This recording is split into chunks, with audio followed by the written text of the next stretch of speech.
મારું નામ જોશી હેમાક્ષી મોહનભાઈ છે. હું કર્ણભૂમિ સુરતની રહેવાસી છું. આપ સૌ જ્ઞાતિજનોને મારા હેતની ચાંસણીમાં ઝબોડીને મીઠા મધુર જય શ્રી કૃષ્ણ.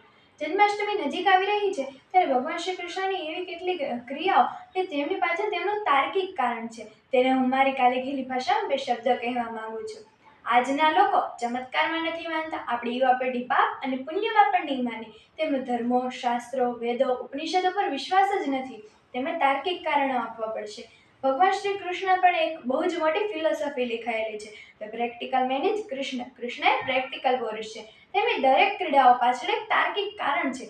તેમણે ફક્ત માખણની ચોરી જ નથી કરી, પણ એક બહુ જ મોટું આંદોલન કર્યું હતું કે નબળા લોકો પાસે ટેક્સના રૂપે ડબલ ગણું માખણ પહોંચે. કંસના સૈનિકો તે ખાઈ હષ્ટપુષ્ટ થાય અને પ્રજાને ત્રાસ આપે. તેના કરતાં માખણ જ તેમની પાસે ન પહોંચવું જોઈએ. નબળે વ્યક્તિઓ પાસે સારી વસ્તુ પહોંચવી જ ન જોઈએ. માખણ વધે તો બહાર જાય ને. આમ તેમણે એક માખણની ક્રાંતિ કરી હતી. ભગવાન શ્રી કૃષ્ણ એટલા બધા પ્રેક્ટિકલ થયા છે કે આખી સભા વચ્ચે કંસને મારવા કઈ સહેલી વાત થોડી છે.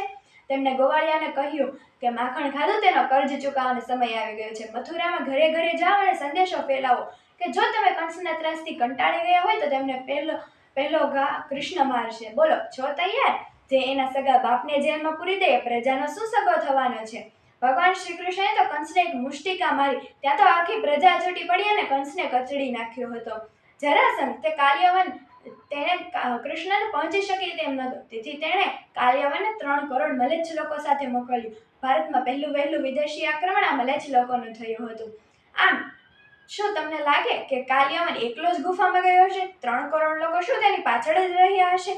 આ તાર્કિક લોકો માટે જવાબ છે. બાકી આધ્યાત્મિક લોકો માટે તો કર્તુમ અકર્તુમ અન્યથા કર્તુમ સમર્થ ઈશ્વરમ, કે આધ્યાત્મિક લોકો માટે તો ભગવાન શ્રી કૃષ્ણ બધું જ કરી શકે છે.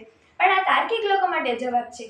આપણે ભગવાન શ્રી કૃષ્ણને રણછોડ કહીએ છીએ, પણ તેઓ રણછોડીને નહોતા ભાગ્યા. મહાભારતમાં એના વિશે 5 પ્રતિજ્ઞા પણ બતાવી છે કે ઉત્તરાયણને ત્યાં જ્યારે મૃત બાળકનો જન્મ થયો ને ત્યારે ભગવાન શ્રી કૃષ્ણએ હાથમાં જળ રાખીને પ્રતિજ્ઞા કરી કે મેં ક્યારે મારા હસવામાં પણ મિથ્યા વર્તન ન કર્યું હોય, કે હું ક્યારે રણ છોડીને ન ભાગ્યો હોય, તો એ સત્યના પ્રતાપે આ બાળક જીવિત થાય ને તે બાળક જીવિત પણ થયું. ભગવાન શ્રી કૃષ્ણ ક્યારે રણ છોડીને ભાગે જ નહીં. મુચકુંદ નામનો સમાધિમાં સૂતેલો કોઈ સામાન્ય વ્યક્તિ નહોતો, તે એક મોટો વૈજ્ઞાનિક હતો. તેની પાસે એવું જળ હતું કે જેના સામેવાળા વ્યક્તિ પર છાંટતા જ તે બળીને ભસ્મ થઈ જાય. તેના કારણે જ કાલ્યવન બળીને ભસ્મ થઈ ગયો અને તે 3 કરોડ સૈનિકો તો ત્યાંથી ડરીને ભાગી ગયા. ભગવાન શ્રી કૃષ્ણ તેમની પાછળ ગયા. તેઓ ત્યારે ભાગી તો ગયા, પણ ત્યારના 2000 વર્ષ સુધીમાં કોઈ ભારત પર આંખ ઉઠાવીને જોવાની પણ હિંમત નથી કરી. એવી ધાક બેસાડી હતી શ્રી કૃષ્ણએ.